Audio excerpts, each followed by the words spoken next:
Il existe de très nombreuses légendes en Chine qui parlent de la découverte du thé, des différents noms qu'on a pu lui donner au travers des pays, au travers des âges. Mais une de ces légendes sort de l'ordinaire. Il s'agit de la légende de l'empereur Shennong. Ce souverain chinois a vécu en l'an moins 2700. Il était considéré par son peuple comme un demi-dieu, car tous les jours, il amenait une nouvelle invention, une nouvelle idée pour améliorer le quotidien de son peuple. Oh, le peuple chinois aimait tellement Shennong qu'il le vénérait. Il l'imaginait pourvu d'une tête de taureau avec un corps de buffle. Mais quelle n'aurait été leur surprise de voir un homme petit, à la longue barbe noire, aux yeux brillants d'intelligence, un homme simple, bien que richement vêtu, un simple homme de chair et de cœur. Le peuple s'imaginait que l'empereur était bien trop occupé pour les recevoir. Sans doute était-il occupé à discuter avec les dragons, des 5 éléments ou bien les dieux, à imaginer une nouvelle invention pour faciliter leur quotidien. Avoir un tel amour, de si belles offrandes et à entendre de telles sornettes. Les dieux finissent par prendre ombrage de Shennong, ce simple mortel. Aussi décide-t-il d'envoyer le dragon de la terre pour épier l'homme et voir s'il y a quelque chose à craindre de ce simple mortel qui les défie sans même le savoir. Et au bout de quelques jours, satisfait de ce qu'il a vu, notre dragon reprend sa forme coutumière et s'envole à nouveau vers le royaume des dieux sous le grand dôme de jade.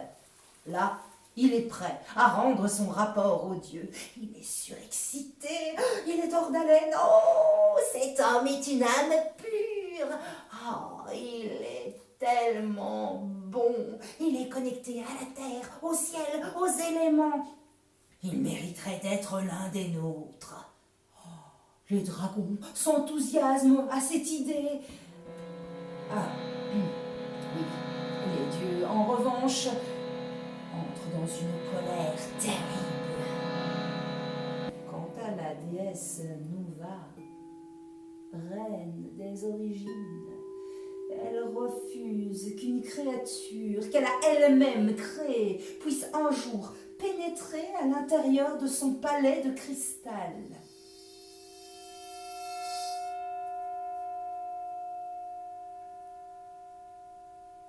La querelle des dieux et des dragons est terrible. 9 jours, 9 nuits durant, le tonnerre gronde, les éclairs zèbrent la voûte céleste, il pleut à torrents. Même si le soleil continue à darder ses rayons comme en pleine canicule, la terre fume, les oiseaux taisent leurs chants. Tout à coup, une petite voix au royaume des cieux vient interrompre le vacarme des dieux et des dragons. Et si nous lui faisions un cadeau, une offrande, un présent pour le remercier de ses mérites et de ses soins? La déesse Nuva s'avance, son armure de feu resplendit tout autour d'elle, ses cheveux sont dressés au-dessus de sa tête et forment une couronne. Elle s'avance belle, terrifiante, en direction du dragon de l'air qui a osé parler ainsi.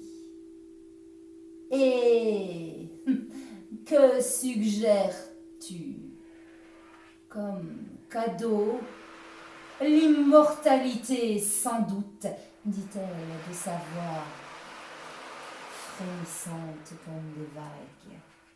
Alors, l'empereur jaune sort de dessous sa tunique un petit bol d'or, pendant que Chuyang, le démon des ombres, frotte ses doigts, une pincée de terre de son royaume y tombe. La déesse Nuva fait alors apparaître un arc-en-ciel et d'un geste élégant de la main, elle le transforme en un liquide au reflet de jade et d'émeraude qu'elle fait glisser jusque dans le bol. Puis, avec des gestes précis, élégants, majestueux, elle tend le bol aux 5 dragons. Voici le présent des dieux à Shennong. Hélas, ces créatures ailées ont beau être réputées pour leur sagesse, elles n'ont rien à envier aux dieux ou aux hommes d'ailleurs. Voilà que tout à coup, leur belle humeur s'envole comme un papillon devant un chat. Ils se mettent à se disputer qui aura l'honneur de donner le petit bol d'or à Shennong, et plus le palais de l'empereur humain se rapproche, plus leur dispute taquine prend les allures d'un combat. Et bientôt, un terrible balai obscurcit le ciel de Chine. Coups de queue, coups de griffes, jets de flammes, jets de glace. Les dragons, complètement catastrophés à la vue de ce spectacle, replient leurs ailes contre leur corps. Ils foncent en direction de l'arbre. Mais, hélas, le bol magique est bien plus rapide qu'eux. Il finit sa course dans l'arbre, dans un froissement de feuilles. Voilà le liquide magique qui commence à dégouliner sur les feuilles. Les belles fleurs branches, le long des branches du tronc, suivent le trajet de l'arbre jusqu'aux racines. Le liquide se mélange à la sève, et tout à coup voilà l'arbre qui se pare de reflets de jade, d'émeraude. Une douce odeur de mousse, d'herbes fraîches, d'algues se fait sentir tout autour du feuillage. Une force nouvelle l'envahit. Il se sent connecté à la fois à la terre et au ciel. Et à l'intérieur de son cœur, c'est comme si une source de jade l'illuminait de l'intérieur.